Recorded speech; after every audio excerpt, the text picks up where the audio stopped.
On August 5th, Dead by Daylight announced they'd be collabing with Five Nights at Freddy's in the summer of 2025. And to be honest, I'm still completely shocked this is happening. But we were given pretty much no information on the collab apart from a vague release date. So what exactly can we expect from this partnership?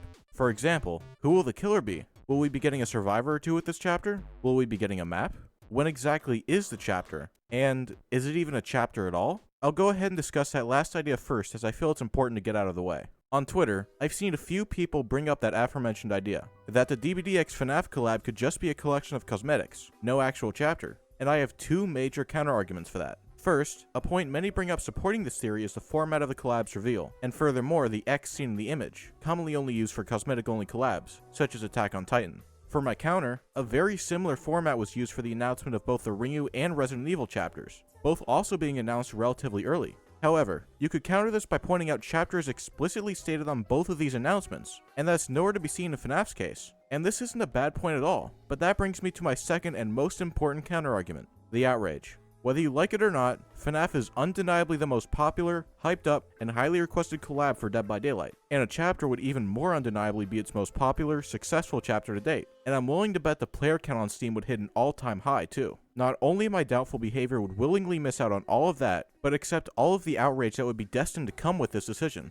Like I said before, this is easily the most requested collab, so I'm sure you can see how many people would be disappointed if it's just some cosmetics. In fact, I'd even go as far as to say it'd feel like an insult. To add on to this, there's also the fact this collab is at least 9 months if not a whole year out, and that's just from today. That ignores the fact this collab was first teased all the way back in mid-June. I heavily doubt this collab would be given all this time if it were just some cosmetics, especially considering, once again, just how much money it's bound to make. Granted, collections for Iron Maiden and Slipknot were both announced for DBD's 7th anniversary, finally releasing 9 and 10 months later respectively, but my point from earlier still stands. It is possible this indeed turns out to just be a store collection, but if it does, I'll honestly feel a little bad for behavior, with the mountains of backlash they're bound to receive. Then again, I would absolutely be one of the many people complaining. Next, I'd like to touch on the collab's release date and if we can narrow it down any further. From this point onward, I will be assuming the collab is indeed a chapter, as I think that's absolutely most likely, but I'd still like you all to keep in mind it technically hasn't been confirmed as such.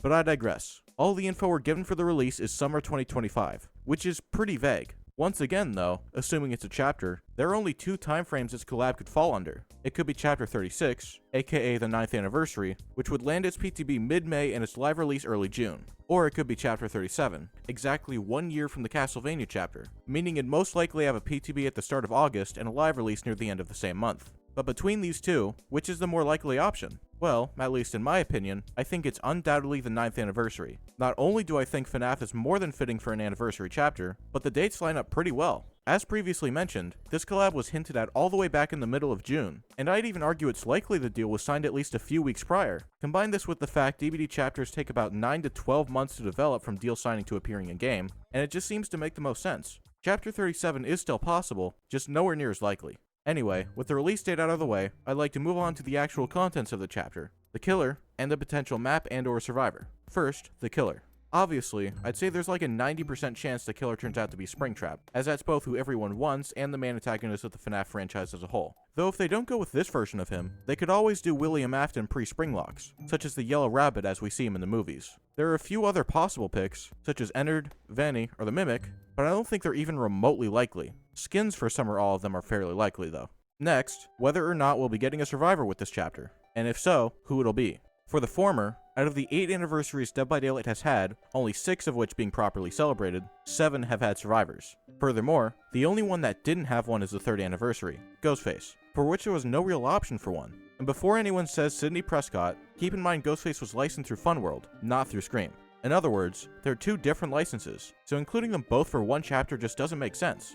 Back to FNAF though, I'd say there's little reason to not include a survivor, for which they could choose Michael, Schmidt, and or Vanessa Shelly from the movie, as I consider both to be incredible picks for survivors. However, if the killer is indeed Springtrap, they may want to avoid crossing continuities for the chapter, which I can understand. There are ways they could work around this, such as making a Springtrap design for the Yellow Rabbit, or just combining the games in the movie anyway, but I've already spent a good amount of time on this so I'll move on. Last but certainly not least, a map.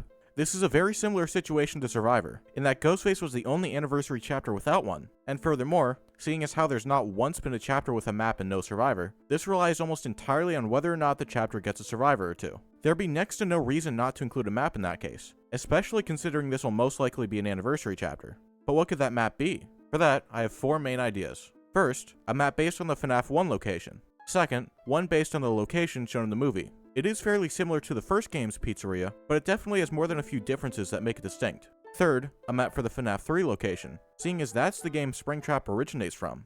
Lastly, the Pizzaplex from Security Breach. Given the characters I've listed earlier, it wouldn't exactly fit thematically, not to mention I prefer all 3 previous options, but it's definitely not a bad pick. I think it'd have a lot of potential to be the most visually stunning and unique DBD map by far. Those options aside, I'd like to give a note on all of them. For both the sake of size and indoor maps in general, I'd hope we get a decent outdoor section with a FNAF map too. I mean, considering the track record of Behavior's indoor maps and how unfun they tend to be, the last thing I want to have happen is to finally get a FNAF chapter and let out an audible groan every time I get its map.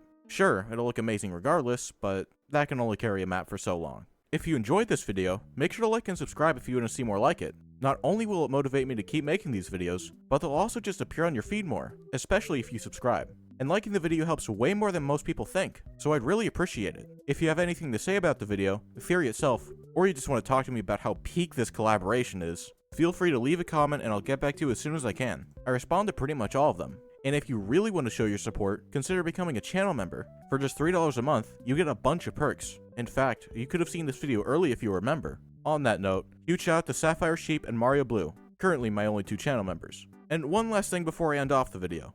I've been working on a Friday Night Funkin' mod named Versus Trash Squad for a little over 6 months now, and the demo pretty much just released. I know DBD and FNAF have incredibly different audiences, but me and a bunch of other people put a lot of hard work into it, so I'd really appreciate it if you checked it out. Link for that is at the top of the description. Regardless, I hope you all have a great rest of your day, and I'll see you in the next one.